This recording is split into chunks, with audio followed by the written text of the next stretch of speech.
sin mucha introducción, vamos a ir a Primera de Timoteo. Estamos en el capítulo 3 de Primera de Timoteo.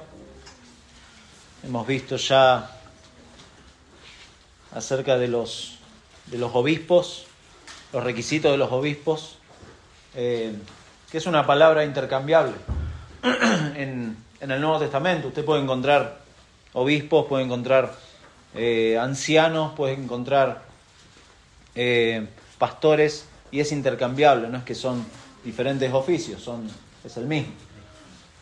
Y ahora, a partir del versículo 8, Pablo empieza a hablar de otro oficio, que son los diáconos. Son dos oficios diferentes dentro de la iglesia. Y de hecho son los únicos dos oficios que se reconocen en la iglesia: obispos y diáconos. Así que si tienen ahí, Primera de Timoteo, capítulo 3, versículo 8.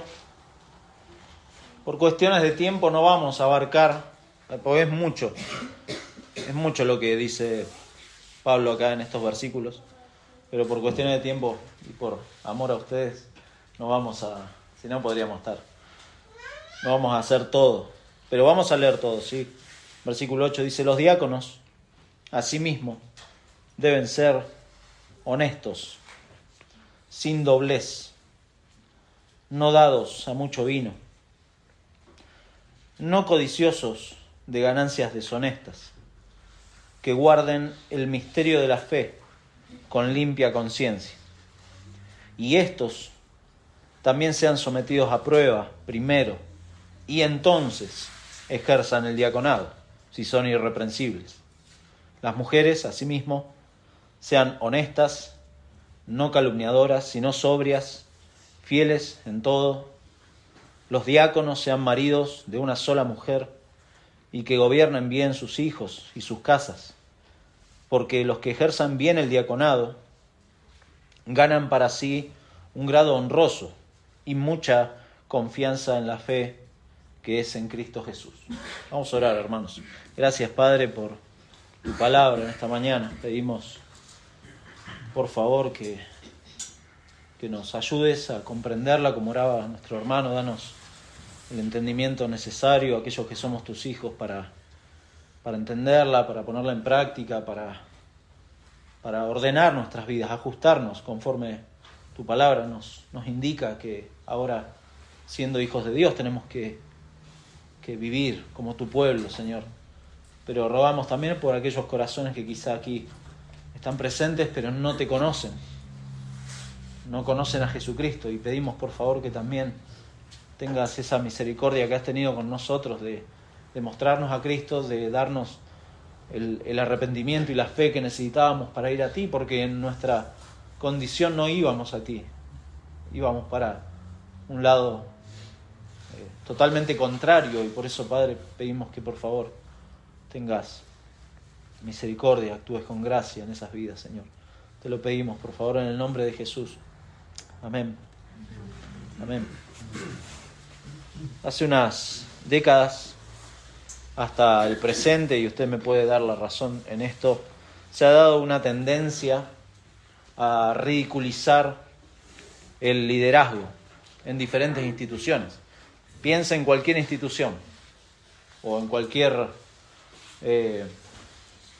forma de autoridad, cualquiera, piensa en cualquiera y se va a dar cuenta cómo se ha ridiculizado el liderazgo en diferentes áreas.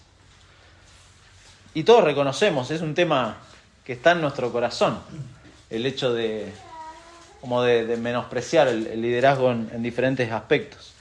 Es una rebeldía natural que tenemos contra la autoridad. Es algo que arrastramos desde el Edén.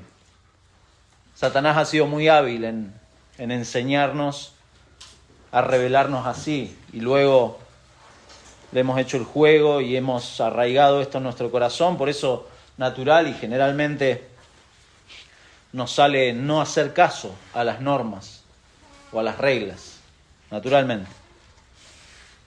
Ridiculizamos incluso esto. Hace muchas décadas atrás, algunos quizá se van a acordar, apareció en Argentina a finales del siglo XIX, principios del siglo XX, una publicación o una serie de publicaciones que se llamaba Caras y Caretas. Y en esas publicaciones, después búsquelo, googleelo si quieren, y en esas publicaciones se ridiculizaba a las autoridades de cada país, ¿no? De los gobiernos. Y se hacían caricaturas, todas muy llamativas. Luego aparecieron personas, ¿no? Pasaron los años y aparecieron personas que se disfrazaban de los políticos, por ejemplo, y los ridiculizaban en la televisión. Seguramente se acuerda de alguno. Lo hacían así. Hoy tenemos memes. Hoy tenemos los memes, los famosos memes, en donde también se hace uso de eso para ridiculizar a nuestras autoridades. Y nos reímos y pensamos que hay como inocencia en eso. Pero es parte de nuestra maldad, de nuestro corazón, que se rebela contra la autoridad, naturalmente. Y fácilmente criticamos a nuestros gobernantes, las fuerzas públicas.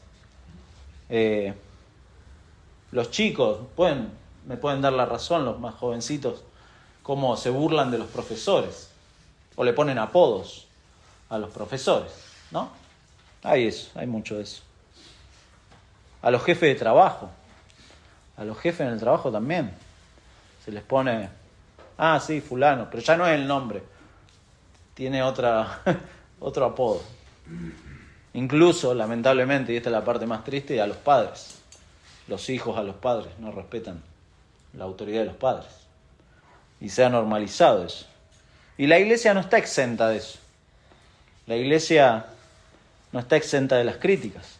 A veces ha sido bien argumentada, ¿no? Porque la iglesia a lo largo de los años ha tenido prácticas antibíblicas que han dado lugar a eso, o bien han manejado mal las iglesias, han administrado mal los recursos de la iglesia, han deshonrado al Señor al ir en contra de la palabra de Dios, y entonces se han ganado algunos el mote de poca autoridad, y se los ha criticado bien, ha estado bien, pero la iglesia bíblica, como la describe el Nuevo Testamento, si se ajusta a lo que la palabra de Dios dice, no debería sufrir esas críticas, no debería. Por eso, como iglesia local, estamos recorriendo Primera de Timoteo. Y Primera de Timoteo apunta a eso, a poner un orden y a hacer las cosas bien. Pablo le está diciendo a Timoteo, te dejé en Éfeso para que ordenaras las cosas, para que hicieran las cosas bien en Éfeso. Y uno de los aspectos que hoy vamos a ver es la importancia de este rol, de este oficio que es los diáconos. Hace 2 semanas vimos los requisitos de los obispos. Vimos este término intercambiable, vimos que Pablo le escribe a Timoteo para mandar a no enseñar errores. Había algunas personas que estaban enseñando errores ahí en la iglesia, y Pablo le recuerda que es por la gracia de Dios que Pablo está en el ministerio. Le recuerda que por la gracia de Dios Timoteo está en el ministerio, y le dice, por la gracia de Dios, pelea la buena milicia. Pelea la buena milicia. ¿De qué manera? Bueno, manteniendo la fe y la buena conciencia delante de la iglesia para cumplir este mandato. Y a partir de capítulo 2, Pablo comienza a dar como instrucciones, una serie de instrucciones empieza diciendo acerca de la oración, acerca de una exhortación a la iglesia en diferentes aspectos. Habla del rol de la mujer en la congregación, lo vimos en capítulo 2, del 9 al 15. Después empezó a hablar de la característica que tienen los obispos y cómo son los requisitos generales que se le pide a ellos. Y ahora apunta a los diáconos, versículos 8 al 13. Y de manera similar a como describió a los pastores, ahora los diáconos tienen también requisitos en cuanto a la conducta, en cuanto a su disciplina, en cuanto a su moralidad. Ahí del 8 al 10 podemos ver eso. Pero también va a hablar de la vida familiar, de la vida hogareña, de versículos 11 al 13. Y en todo ello, primeramente, estas personas deben, dice versículo 10, sometidos a prueba. Deben ser sometidos a prueba. Muy importante, para luego ser diáconos. ¿De qué está preocupado Pablo en esta parte? y si se lo pueden notar ahí, Pablo no está preocupado en las habilidades de estas personas. Nada de eso. Pablo está preocupado en el carácter de estas personas. En el carácter, principalmente, en la integridad espiritual de estas personas. No en las habilidades. Habilidades puede tener cualquiera. Cualquiera puede adquirir habilidades en diferentes áreas. Pero el carácter, eso es lo que apunta Pablo. Pablo no está preocupado si estas personas tienen un máster en teología. No está preocupado por eso. No está preocupado si tienen un doctorado en teología y ministerio. Y de ahí la idea de nuestro pasaje, muy importante, es que necesitamos diáconos con estos requisitos. Con estos requisitos que dice la Biblia, los cuales son un reflejo del mismo servicio que todos los cristianos tienen en la iglesia. Es decir, los diáconos son un reflejo de lo que ya se vive en la iglesia. Por eso necesitamos diáconos con estos requisitos. Más allá de esta preocupación de Pablo acá, es Dios mismo quien a lo largo de su palabra mira no las habilidades de los hombres, sino que mira el corazón de los hombres. Y por eso el carácter. No mira si es muy capaz. Mira el corazón. Y eso es lo que está hablando Pablo acá. Y de manera general, cada cristiano también es un diácono. Me explico, para que no se confunda. Porque hay un oficio. Pero también cada creyente, Dios lo ha puesto como un diácono en la iglesia local. Cada uno ha sido llamado a servir a su prójimo. Esto no es exclusivo de los diáconos. Y el ministerio de los unos a los otros lo hacen todos, no solamente los diáconos. Pero sí el Señor ha designado de manera concreta a hombres que tienen un lugar en la iglesia local y que ordenan o administran la forma en que se sirven los unos a los otros. Y eso es importante, porque ese es el rol de los diáconos. Ahora, para responder, ¿qué es un diácono? En primer lugar, entonces, al repetir una palabra, no sé si le ha pasado a usted, si usted repite mucho una palabra, empieza a perder el sentido. Y si yo le repito muchas veces diácono, va a perder el sentido, se va a decir, ¿y qué es eso? ¿Con qué se come? Bueno, hay muchos recursos que podemos hablar y sería muy largo hablar de qué es un diácono. Lo que Pablo hace es continuar, si usted se fija ahí desde el versículo 1, Pablo lo que hace es continuar las instrucciones de los oficiales de la iglesia, no está perdiendo de vista a los obispos, está hablando de la misma estructura, y los diáconos lo que hacen es acompañar y facilitan el trabajo de los primeros, que son los obispos o los pastores o los ancianos. Eso es lo que hace un diácono. Pablo no ha cambiado de página acá. Pablo no ha salido de la iglesia, está hablando de lo mismo. Está hablando de la misma función de toda la iglesia. Y por eso también va a usar términos que, si se fijan, están relacionados con versículos 1 al 7. Y además tenemos que saber identificar que esta palabra diácono es una palabra no traducida, es transliterada. Esto no es una traducción de algo, sino que es transliterado. Por ejemplo, los chicos, ahora me agarro con eso, los chicos usan en el colegio las matemáticas. Bueno, ¿qué es las matemáticas? Bueno, la matemática es... ¿Qué es? ¿Qué son las matemáticas? Una ciencia exacta. Bien, pero es interesante porque las matemáticas también es una palabra transliterada que viene de conocer o aprender observando y dando soluciones, no necesariamente números, pero originalmente las matemáticas eran eso. Y así usamos palabras transliteradas, geografía, filosofía, son palabras transliteradas que no sabemos. Filosofía, por ejemplo, es el amor a la sabiduría, pero le decimos filosofía. Y así diácono es del griego diáconos, que significa servir. Servir. Eso es un diácono. Y si tenemos que pensar en servir, tenemos que pensar en el Señor Jesucristo. Ese es nuestro ejemplo de diácono. Él es nuestro ejemplo de diácono. Él es el que se hizo hombre, Dios se hizo hombre, para venir a servir y dar su vida en rescate por muchos, como dice Marcos 10:45. Jesús mismo en Juan 12:26 dice: si alguno me sirve, diácono, si alguno me sirve, sígame, y donde yo estuviere, allí también estará mi servidor, mi diácono. Mi diácono. Si alguno me sirviere, mi Padre lo honrará. Mateo 20:26. El que quiera hacerse grande entre vosotros será vuestro servidor, diácono. Diácono. En este sentido, entonces, cada creyente es un seguidor de Cristo, cada creyente es un discípulo de Cristo, y cada creyente, por lo tanto, es un servidor de Cristo, es un diácono. Es un diácono. Para eso Dios nos ha librado de la esclavitud del pecado, para servirle. Como dice Romanos 6, ¿no? Nos ha sacado de esta esclavitud del pecado y nos ha hecho siervos de justicia, diáconos de la justicia. Entonces ese es el rol de cada creyente. Ahora, entonces, ¿qué necesidad tenía Pablo acá de escribirle a la iglesia de Éfeso, o a Timoteo en este caso, para darle instrucciones a su delegado y a la iglesia, si todos los creyentes son diáconos? Bueno, porque de manera específica acá la iglesia selecciona personas como oficiales encargados de administrar el servicio en la iglesia. ¿Se da cuenta? De hecho, el hermano leyó, y vamos, acompáñeme a Hechos 6, si lo tiene ahí cerquita. Hechos capítulo 6. Vamos a leerlo nuevamente. Es un pasaje precioso porque habla de una situación clave en la iglesia.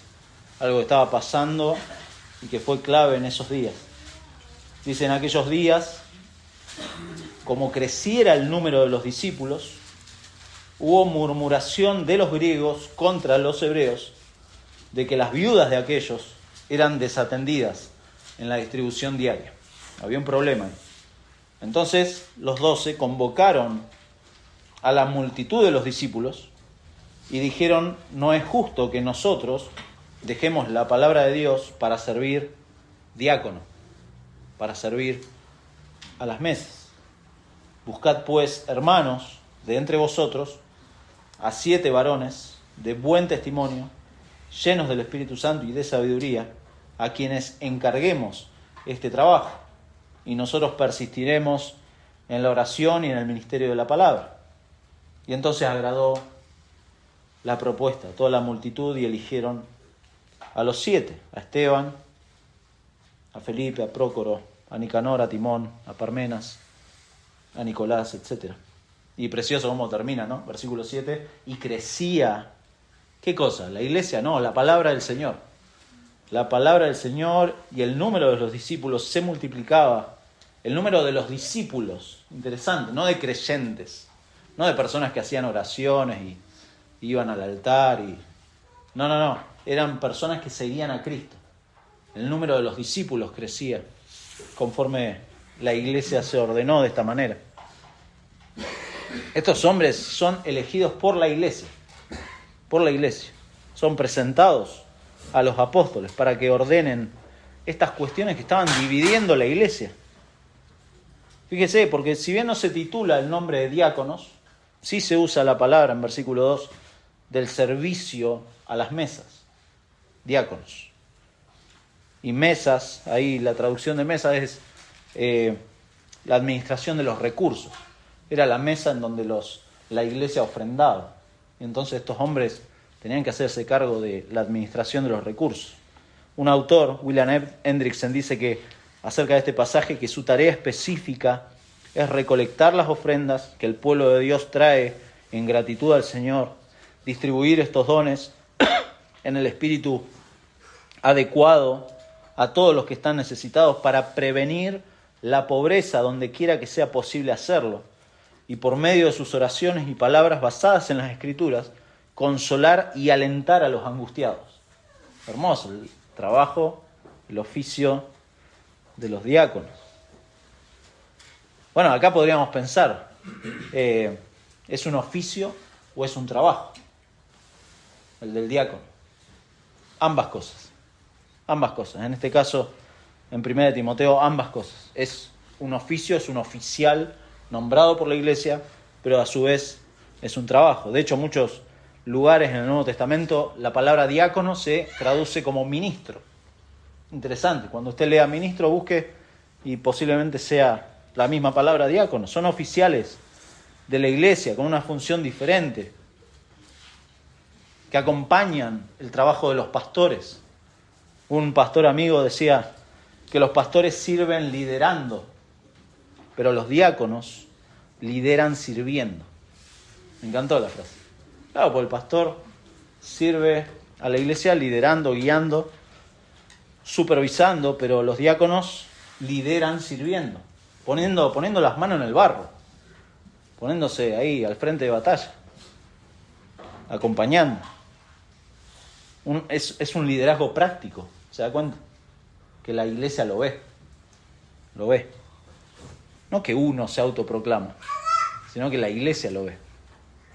Y conforme uno mira Hechos 6 ahí, entonces los diáconos se convierten, como dice otro autor, alguno lo ha leído, se convierten en amortiguadores de golpes, los diáconos.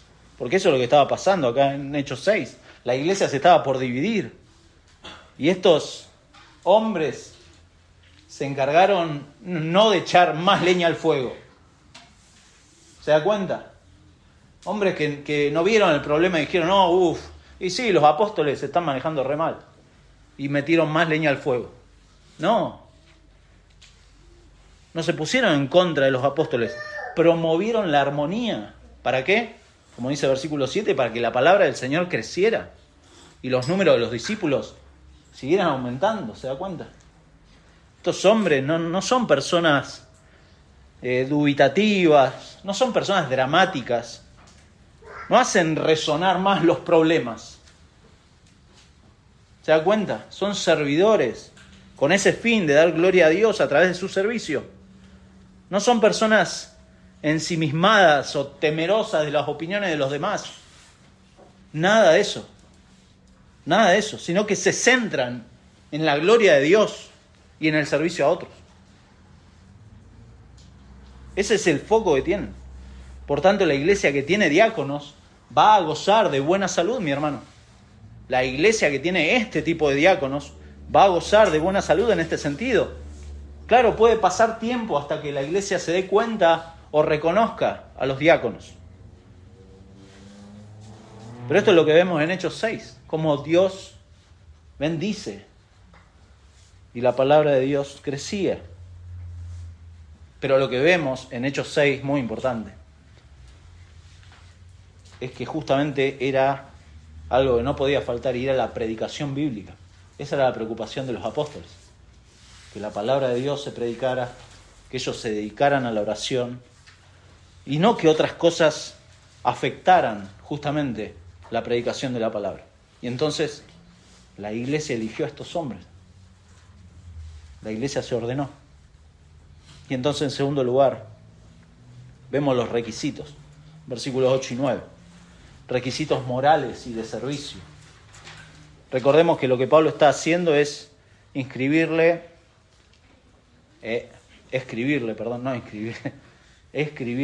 a Timoteo, inspirado por Dios obviamente, a este delegado, no para sugerirle cambios prácticos en la iglesia, no para decirle, bueno, vamos a darte algún consejo pragmático de igle crecimiento. No, le está diciendo, bueno, así tienen que ser los oficiales de la iglesia, así tienen que ser. Y en el griego esa frase deben ser, de versículo 8, no aparece. Es una frase que se ha agregado para darle sentido en el español, si no, no lo entenderíamos. Se agrega. Pero el verbo que aplica acá tanto al obispo como al diácono es el verbo del versículo 2, que dice, es necesario que el obispo sea irreprensible. Ese es necesario se aplica a este oficial, que es el diácono. ¿Cómo se conecta eso? Bueno, a través de una palabra que aparece ahí en versículo 8 que dice asimismo. Asimismo está hablando de asimismo igual que los obispos. Asimismo, de igual manera, de manera similar. Sin embargo, dado que el oficio obviamente es diferente, también, si bien marca similitudes, marca diferencia acá, Pablo. Es un oficio diferente. Y el asimismo también marca diferencia. ¿Por qué? Porque hay dos cosas que se le piden a los obispos o a los pastores que no se le piden a los diáconos. Si se dio cuenta, de versículo 1 al 7, dice que el obispo tiene que ser apto para enseñar. Apto para enseñar, eso no se le pide al diácono. Porque el diácono no necesariamente enseña. El diácono es servicio. No tiene que ser apto para enseñar. Y otra cosa que se le pide al obispo y no al diácono es que gobierne. Porque la tarea del diácono no es gobernar, no es supervisar. Eso es encargado los pastores, ¿se da cuenta? Los diáconos acompañan. Es un rol de servicio. Lamentablemente, claro, con el paso del tiempo, en algunos lugares se ha dado, y me han comentado pastores amigos, les preguntaba sobre este tema. Me dice, sí, en algunos lugares lamentablemente se han generado como unos comités de diáconos y terminan teniendo más poder que los pastores. Terrible, porque se dio vuelta el rol que la Biblia enseña.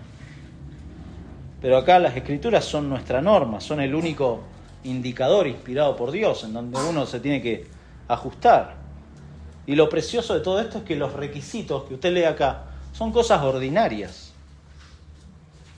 No hay nada extraordinario en lo que Pablo le está indicando a Timoteo. No está pidiéndole algo que es imposible. Y fíjese, el primer punto habla de la honestidad, en versículo 8, que está en línea con lo que dice el versículo 10 de la irreprensibilidad.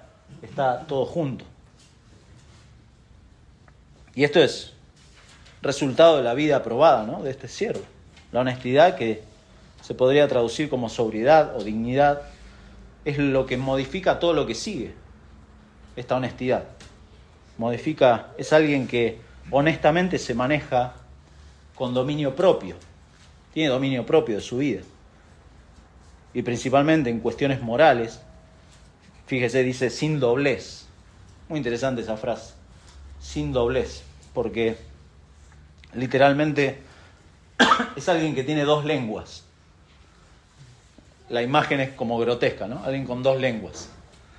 Pero es una imagen, es una figura del lenguaje para graficar que es una persona que dice una cosa a un grupo de personas, pero a otro grupo de personas dice otra cosa, y su patrón de vida se maneja así, con doblez. Bueno, acá dice no, el diácono no puede tener esta doble lengua. ¿Por qué? Porque el diácono obviamente va a interactuar con la gente. Y imagínese, ¿no? Si es alguien que es así, no puede interactuar con las personas. Porque es un flojo de lengua, diríamos nosotros. O un flojo de oído. Y no puede, no funciona. Es alguien que tiene que manejarse con prudencia, en ese sentido. Y mi hermano, esto no es un defecto leve. No podemos decir, bueno, sí, uno presta el oído y... No es un defecto leve. De hecho, si usted lee Santiago, la carta de Santiago, capítulo 3, no lo busque, pero anóteselo, Santiago 3, dice que la lengua es algo que contamina. Incluso va más allá Santiago y dice, está inflamada por el infierno. Tremenda la imagen que usa. Porque dice que Satanás mismo está actuando a través de la lengua. Y esta persona, el diácono, no puede ser así. De ninguna manera. De ninguna manera. La lengua es algo muy peligroso, dice Santiago. Léalo en su casa, por favor. Un diácono debe estar calificado por no ser un adulador o un murmurador. ¿Qué es eso? Bueno, usted sabe, o quizá lo sabe. Bueno, un adulador es alguien que dice de espaldas, dice de frente lo que no diría de espaldas. Eso es un adulador. O sea que en ausencia de esa persona no lo diría. No diría, fulano no, es un gran tipo. No lo diría. Se lo diría en la cara, pero no detrás, a otra gente. Y el murmurador al revés, ¿no? El murmurador es el que habla mal cuando está en ausencia la persona. Eso es básicamente para explicar los términos. Entonces la persona, uno de los requisitos es sin doblez, no dado mucho vino. Lo vimos ya en versículo 3 cuando vimos los obispos, es alguien que no anda en excesos, porque también puede ser de tropiezo, ¿no? Siempre piensa en el servicio que tiene que prestar esta persona, no tiene que ser alguien que es dado a los excesos, por su oficio y por el servicio que tiene que dar. Y uno de los excesos es este codicioso de ganancias deshonestas. También, bueno, lo dijimos antes también, generalmente estos hombres estaban involucrados en los gastos de la iglesia, en los recursos, en el manejo de recursos. Entonces, no puede ser alguien que tenga problemas, ¿no? en el área de sus finanzas. No puede ser alguien que esté endeudado, por ejemplo, o que tenga problemas de juego. Hay gente que tiene eso, bueno, que es un pecado, ¿sí? No es un problema, perdón. Tampoco es una enfermedad, es un pecado. No puede. Las prioridades de este hombre tienen que ser correctas, ¿no? Tienen que la proyección de su vida tiene que estar lejos de las ganancias deshonestas y enfocado en la gloria de Dios, ¿no? Ese es un requisito. La preocupación entonces de Pablo, la preocupación de Dios, es el carácter. Es el carácter, es la conducta, es la espiritualidad de aquellos que lideran, que sirven a la iglesia. Acá no le preocupa las habilidades de una persona, no le preocupa el carisma de una persona, no le preocupa que tenga llegada a la gente. A Pablo le preocupa el carácter, el corazón de esa persona. Porque puede ser grave que se elija mal, ¿no? El mundo busca esto, el mundo elige en función de esto. El mundo sí, claro, si es hábil, si tiene llegada con la gente, si tiene carisma, ahí es un buen candidato, claro. El mundo busca eso, pero la iglesia no. Dios busca ver el corazón y la iglesia tiene que ver el corazón de esa persona. Porque de nada sirve si no estamos preocupados en el carácter. De nada sirve, puede ser desastroso. Versículo 9.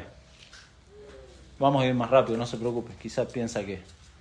Igual vamos a llegar hasta el versículo 10. Los otros dos los vamos a dejar para el próximo domingo. Versículo 9 dice que guarden el misterio de la fe con limpia conciencia. Bueno, ¿qué significa esto? Acá es doloroso, y realmente es doloroso, y es de quebranto para las iglesias cuando se eligen hombres no calificados. Y eso se ve en el tiempo, ¿no? Pero cuando se eligen hombres no calificados, personas que tienen doctrina, pero que sus vidas no coinciden con la doctrina, puede ser un desastre. Acá dice el misterio de la fe. El misterio de la fe se refiere justamente al contenido en materia de doctrina. Ese es el misterio de la fe. Estas personas tienen fundamentos teológicos, escriturales, sólidos, pero acá se hace necesario también ver la vida de esta persona, ver cómo la teología afecta a su vida, que esté firme con lo que cree, como dice ahí, con limpia conciencia, De nuevo, por el hecho de estar relacionado con personas, los diáconos no pueden andar aconsejando según sus criterios o según sus opiniones. Tienen que aconsejar bíblicamente. No lo que se les ocurre o los refranes de la vida o la experiencia de su vida. No, según la palabra de Dios. No pueden andar generando confusión en otros. Tienen que estar firmes en la palabra de Dios. Esos son los requisitos para alguien así. Tiene que estar alineado incluso a lo que la iglesia local enseña. Imagínense, ¿no? Eligen a una persona que no está alineado con lo que creen y anda generando confusión. Porque, yo no creo en esto. Pero entonces, no puede ser candidato. ¿Se da cuenta? El misterio de la fe con limpia conciencia. Firmes en la palabra. Obviamente esto es algo que estamos hablando de los diáconos, ¿no? Pero volvamos un poco a la idea del estudio de hoy. Es que todo creyente debería estar alineado a esto, ¿no? a decir, bueno, tengo que ser honesto, tengo que no ser codicioso de ganancias deshonestas, tengo que mantener mi fe con limpia conciencia. Todo creyente debería procurar eso. Pero los diáconos son ejemplo de esto. Son ejemplo de esto. Y la iglesia lo va a ver a esto. Una limpia conciencia es una vida pura, purificada a través de las verdades de la palabra. Eso es una limpia conciencia. Por eso se lo ha dicho ya a Timoteo, capítulo 1, versículo 18. Le dice, este mandamiento, hijo Timoteo, te encargo, para que conforme a las profecías que se hicieron antes en cuanto a ti, milites por ellas la buena milicia. Pelea bien, le dice. Pelea bien, legítimamente. ¿De qué manera? Manteniendo, versículo 19, manteniendo la fe y buena conciencia. Mantener la fe, la buena conciencia. No andes imaginando cosas que no están en la palabra de Dios. No andes con un patrón de vida que no está acorde a la palabra de Dios. ¿Por qué? Y bueno, ahí da la razón, ¿no? Desechando la cual naufragaron en cuanto a la fe algunos. Claro, algunos desertaron, no eran creyentes, ¿no? O blasfemaron contra Dios. Entonces, luego de este, podríamos decir, currículum vitae que Pablo le pide a los diáconos, se hace el control de calidad. Control de calidad, como parte, ¿no?, de este proceso. En esto es hermoso, algo que me quiero detener, en esto es hermoso que no hay apuro. No hay apuro. Y uno da gracias al Señor porque como iglesia local no tenemos ningún apuro. Nada nos apura. Si la obra es del Señor, ¿cuál es el apuro? Había un refrán que decía, el mejor maestro es el tiempo, ¿no? El mejor maestro es el tiempo, sin duda. El mejor maestro es el tiempo, me lo anoté acá. Sin necesidad de que haga preguntas, te dará las mejores respuestas. El mejor maestro es el tiempo. Por eso el encabezado, el tercero, es el periodo de observación y sus resultados. Hay un periodo de observación, de prueba, de resultados. De resultados. No se dice acá, fíjese, versículo 10, no se dice cómo ni qué examinar, pero claro, en el contexto uno ve que es la vida de esta persona. No sus habilidades, sino su carácter, el carácter de la persona. Si mira usted a la persona, va a ver si el candidato es lo que dice ser o lo que aparenta ser. ¿Y cómo se ve eso? En el tiempo. Necesitamos tiempo, ¿no? Porque la credibilidad de las personas es increíble, pero se va perdiendo o se va afirmando en el tiempo. En el tiempo, muy importante. Cuando la vida privada no coincide con la fe pública, bueno, a veces la fe pública las tapamos con actividades, ¿no? Con cosas que ordenan nuestra vida de fe, nuestra vida espiritual. ¿Qué es su vida espiritual? Y bueno, ir a la iglesia, leer la Biblia o hacer cosas, actividades, pero en el corazón la vida espiritual no son programas. No son programas. Por eso es necesario este periodo de observación de la persona. Alguien dijo que para conocer a alguien, por ejemplo, hay que dejarlo hablar. Y es muy sabio eso. Usted tiene que ser un buen oidor y escuchar a las personas. Hay veces que cuando hablan, como decimos, se deschaba solo. Increíble.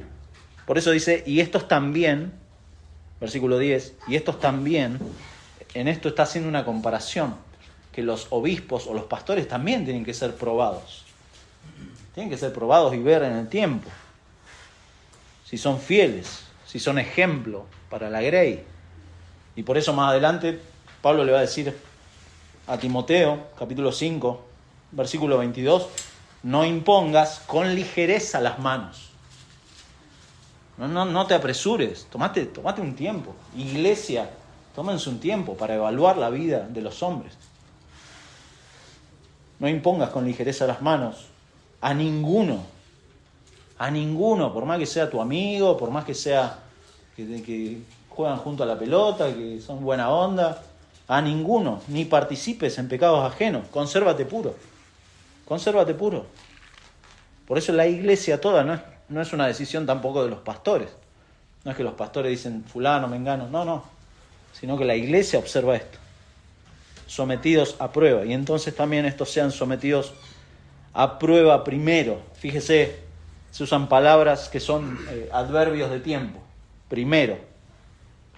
Que se puede traducir antes que nada. Antes que nada, que sean sometidos a prueba. Y luego dice entonces. Luego, después de la prueba.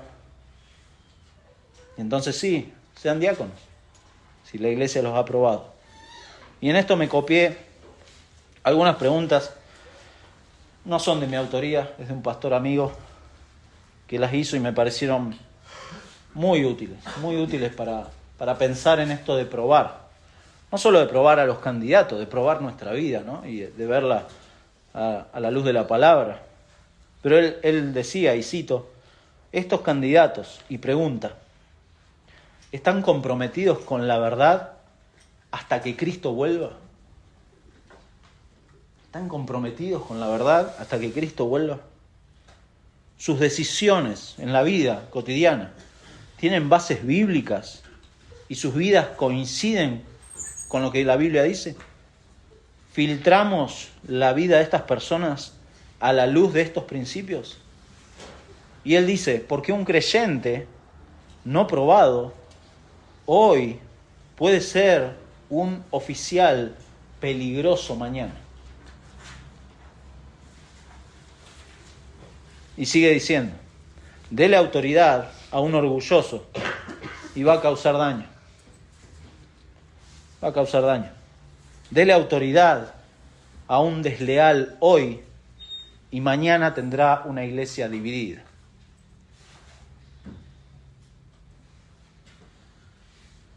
¿Ha sido fiel en lo poco? ¿Ha sido fiel en lo poco? ¿Ha buscado la unidad de la iglesia? ¿O ha sido un quejoso y de mala influencia para los demás? ¿Promueve la gloria de Dios o se promueve a sí mismo? ¿Con qué actitud participa? ¿Qué dice su familia? ¿Es una persona contenta con la iglesia o le da lo mismo? ¿Se relaciona bien con los pastores o los menosprecia y habla mal de ellos? ¿Es una persona que sirve o que usa a otros para promover su ego? Y ahí termina. Usó muchas más preguntas este pastor amigo.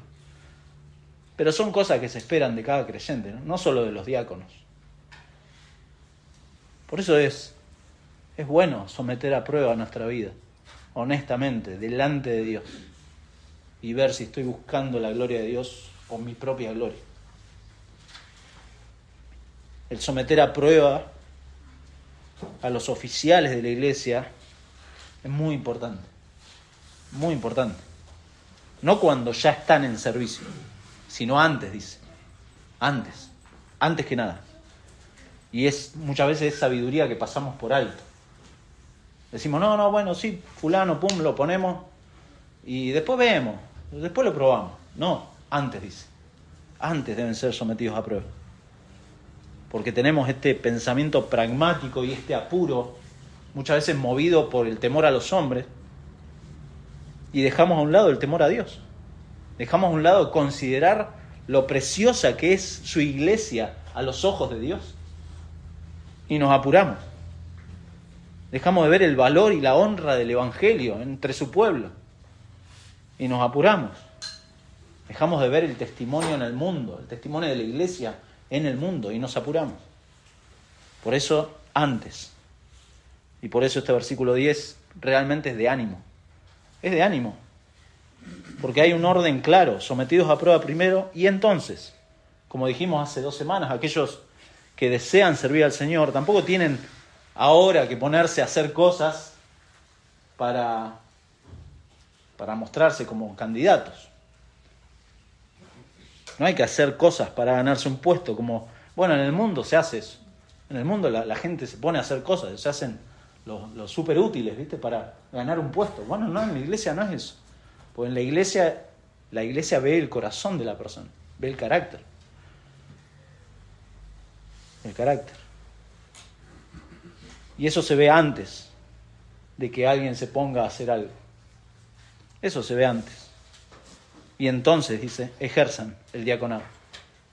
Ejérzanlo. Por esta razón, tenemos pasos, como iglesia, tenemos pasos en donde la iglesia se toma el tiempo de observar estos requisitos en los hombres, se los presenta como posibles servidores, diáconos, son entrevistados por el liderazgo de la iglesia, van a ser entrevistados, sépanlo.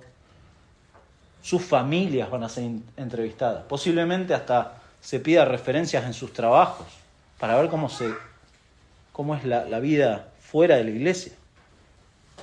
¿Por qué? ¿Por qué tanta formalidad? ¿Por qué tanta complicación? Porque el Señor lo manda en su palabra.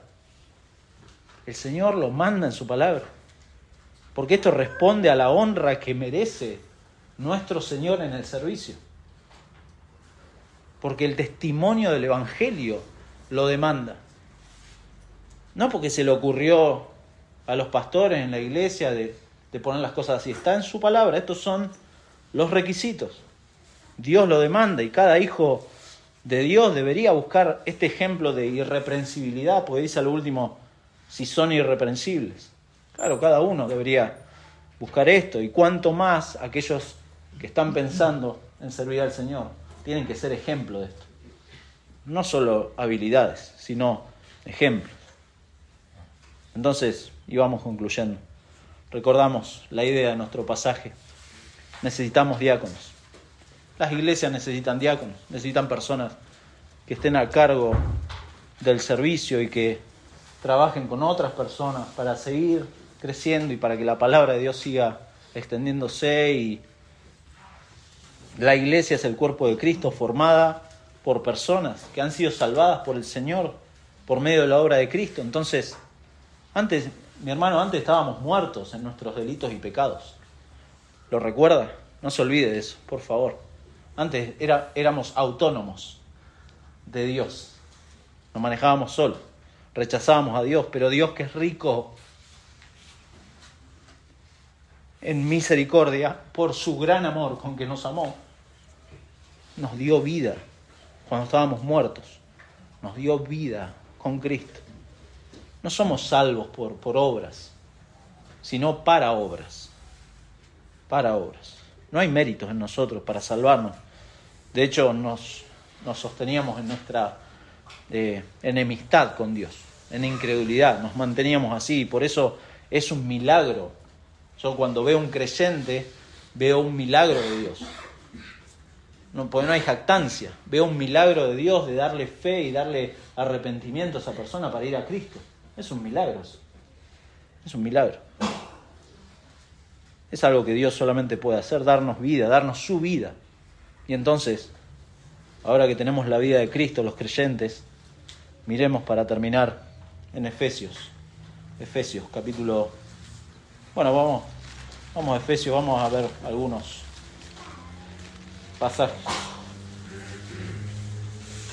Fíjense, capítulo 2, versículo 19, dice, así que, o sea, el así que está hablando de que, como es ahora la condición de los creyentes. Antes estábamos muertos en nuestros delitos y pecados. Antes estábamos lejos de Dios, lejos de su ciudadanía, lejos de la paz de Dios, lejos de todo eso. Pero Dios, como dijimos recién, en 4 y 5 dice que Dios nos salvó por su gracia. Versículo 19 dice, así que ya no sois extranjeros, ni advenedizos, ni extraños, sino conciudadanos de los santos y miembros de la familia de Dios, edificados sobre el fundamento de los apóstoles y profetas, siendo la principal piedra del ángulo Jesucristo mismo. Esa era nuestra condición, nuestra identidad ha cambiado y el fundamento de nuestra vida como iglesia es Cristo, dice. El Evangelio es lo que regula la vida de la iglesia.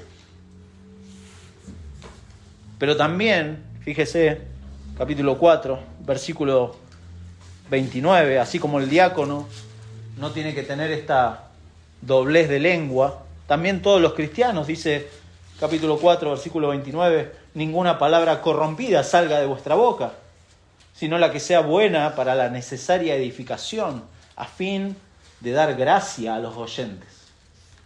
O sea, todos los cristianos no tienen que tener doblez de lengua, no solamente los diáconos.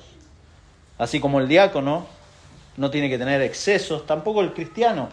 Versículo 17 de capítulo 5 dice: por tanto, no seáis insensatos, sino entendidos de cuál sea la voluntad del Señor. No os embriaguéis con vino, en lo cual hay disolución. Antes bien, sed llenos del Espíritu Santo. Así como los diáconos no tienen que ser codiciosos de ganancias deshonestas, tampoco cualquier creyente, no solo los diáconos. Fíjese, capítulo 4, versículo 28, dice: el que hurtaba no hurte más, sino trabaje, haciendo con sus manos lo que es bueno, para que tenga que compartir con el que padece necesidad. Capítulo 5, versículo 5. Porque sabéis esto, que ningún fornicario o inmundo o avaro, que es idólatra, tiene herencia en el reino de Cristo y de Dios. Cualquier creyente, no solo los diáconos. No solo los diáconos. Se le pide a los diáconos que mantengan el misterio de la fe con limpia conciencia, pero también a todos los creyentes. A todos los creyentes, porque escribe Pablo en capítulo 3, en capítulo 3, Pablo fue puesto en el ministerio y dice, capítulo 3, versículo 8, a mí, que soy menos que el más pequeño de todos los santos, me fue dada esta gracia de anunciar entre los gentiles el evangelio de las inescrutables riquezas de Cristo y de aclarar a todos cuál sea la dispensación del misterio escondido desde los siglos en Dios, que creó todas las cosas, para que la multiforme sabiduría de Dios sea ahora dada a conocer por medio de la Iglesia a los principados y potestades en los lugares celestiales. Todos los cristianos tienen la responsabilidad de guardar el misterio de la fe con limpia conciencia, no solo los diáconos. Y como vamos a ver el domingo próximo, todos los cristianos, son aquellos que están casados, somos llamados a ser fieles en nuestro matrimonio. Usted lo puede leer, no lo vamos a leer. En capítulo 5, del 22 al 33, de ahí de Efesios, habla de eso. Fieles en el matrimonio. Que gobiernen bien su casa y sus hijos. Capítulo 6, versículo 1 dice, y escuchen, hijos, obedeced en el Señor a vuestros padres, porque esto es justo. Honra a tu padre y a tu madre, que es el primer mandamiento con promesa, para que te vaya bien y seas de larga vida sobre la tierra. Y vosotros, padres, no provoquéis a ira a vuestros hijos, sino criadlos en disciplina y amonestación del Señor. Esto no solamente es para los diáconos, es para todos los creyentes. Por eso es extraordinario que estos requisitos sean tan ordinarios de la vida diaria. Es para todos. Y lo que hacen los diáconos simplemente es personificar la clase de carácter que se espera de todo creyente. Son ejemplos.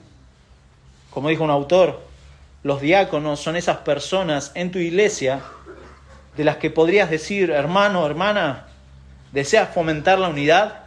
Hermano, hermana, ¿deseas crecer en tu servicio al Señor? Hermano, hermana, obsérvalos. Observa a los diáconos.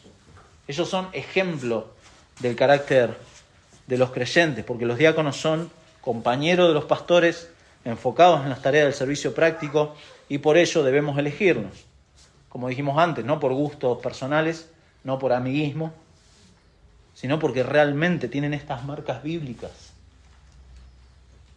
El desarrollo de una iglesia se va a medir, mi hermano, por la cantidad o el número de hombres que califican de esta forma. Porque podríamos crecer en número, podríamos ser una iglesia de 500 personas, pero no estaríamos creciendo en profundidad. ¿Se da cuenta? Hay muchas iglesias grandes. Para ser dulce. Pero que no crecen en profundidad. ¿Por qué? Porque no están buscando esta clase de hombres. Estos hombres nos representan en nuestra fe. Imagínense, dentro y fuera de la iglesia. Estos hombres nos representan. Por eso la iglesia tiene que observar y elegir correctamente. No son perfectos. Quiero aclarar eso. Aquellos que a futuro la iglesia elija no son perfectos. El Señor es perfecto. El Señor es nuestro ejemplo de diácono. No son perfectos. Sus esposas lo saben. No hay que ser. Sus esposas saben que no son perfectos. Pero son hombres que les duele el pecado. Que buscan a Dios en su palabra. Que oran a Dios. Que buscan ayuda en nuestro suficiente Dios y en su palabra. Que no dependen de sus fuerzas. Que dependen del Señor que los salvó. Hombres que ahora perdonados quieren servirle porque aman al Señor y aman a la iglesia. ¿Se da cuenta? Hombres elegidos por sus hermanos y hermanas que ven eso, ven claramente que aman a la iglesia, que darían su vida por la iglesia y que no son turistas. ¿Usted me entiende? No son turistas en la iglesia, no son simples espectadores. Darían su vida. Es así como Dios ha ordenado su pueblo en las Escrituras, la familia de la fe, a cada creyente. Y eso es lo que procuramos ver en aquellos futuros diáconos. Quizá hay alguien aquí, estamos hablando de mucho de la iglesia y de la forma en que Dios ha ordenado a su iglesia, pero quizá hay alguien aquí que no es creyente. Bueno, entonces tendríamos que pensar fuera de la iglesia, porque alguien que no es creyente y se mantiene en incredulidad está fuera de esta familia de la fe, ¿cierto? Pero quizá nunca le hablaron del carácter santo de Dios. Y que por supuesto cada persona en su incredulidad está opuesta, diametralmente opuesta al carácter de Dios, ¿cierto? Por eso merecemos de parte de este Dios santo la condenación.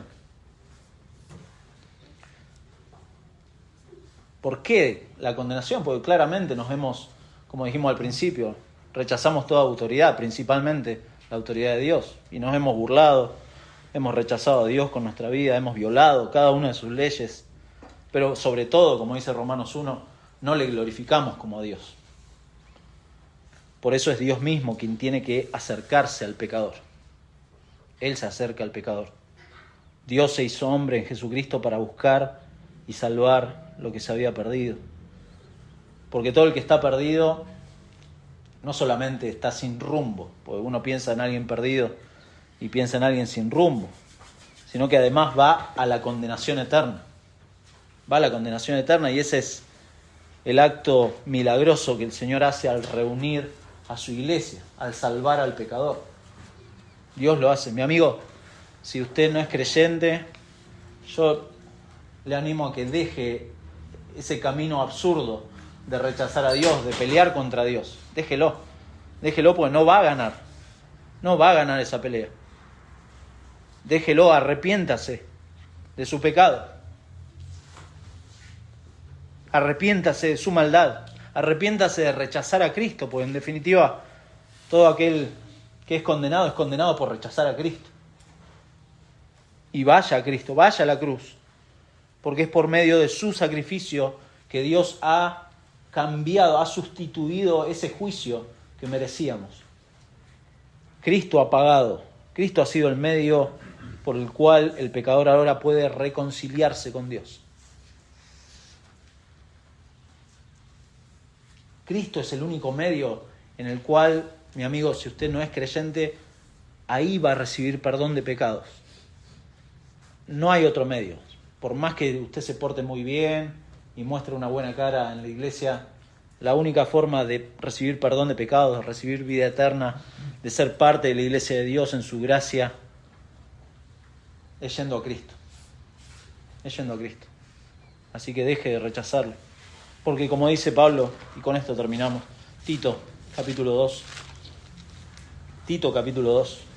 versículo 11, son unas páginas más adelante de 1 de Timoteo, capítulo 2, versículo 11, dice: porque la gracia de Dios se ha manifestado para salvación a todos los hombres, enseñándonos que renunciando a la impiedad y a los deseos mundanos, vivamos en este siglo sobria, justa y piadosamente, aguardando la esperanza bienaventurada y la manifestación gloriosa de nuestro gran Dios y Salvador Jesucristo, quien se dio a sí mismo por nosotros, por los pecadores, para redimirnos de toda iniquidad y purificar para sí un pueblo propio, celoso de buenas obras. Dios, en su gracia, está reuniendo por medio de Cristo un pueblo que le ama, un pueblo que le sirve, un pueblo que el día de mañana, Dios quiera que pronto, pero no hay apuro, como dijimos, pero que pronto podamos elegir a nuestros diáconos, ¿no? Porque como dijimos en la idea del pasaje, necesitamos diáconos con estos requisitos, los cuales serán un reflejo del mismo servicio que todos los cristianos hacen en la iglesia. ¿Sí? Vamos a orar, mis hermanos. Gracias, nuestro Dios, por tu palabra. Gracias por permitirnos reunirnos, rendirte culto, cantarte. Gracias por poder abrir tu palabra, Señor, pero muchas gracias también por la claridad con que nos dejas el orden que tenemos que tener en nuestras iglesias, Señor. Damos muchas gracias porque no hay nada que inventar, no hay nada que innovar, nada de eso.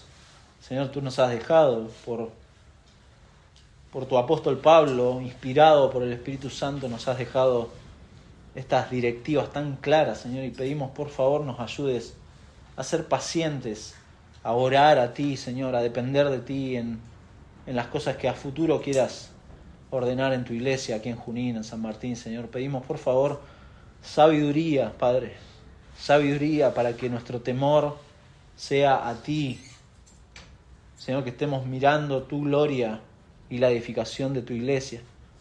Señor, ayúdanos, pues muchas veces en estos procesos podemos equivocarnos y no queremos equivocarnos, queremos hacer las cosas bien, Señor, delante de ti, con limpia conciencia, Padre. Ayúdanos, guíanos en todo esto y pedimos también, Padre, como siempre lo hacemos, si hay corazones que aquí no te conocen, no conocen el Evangelio, no conocen el carácter tuyo, Señor, y por supuesto no conocen a Jesucristo, que con esto que han escuchado, Padre, pueda tu Espíritu hablar a sus vidas, Señor, y si así lo hace, Padre, tú los traigas al arrepentimiento y la fe que necesitan para abrazar a Cristo, Señor. Rogamos por esas personas, por misericordia, Señor, también.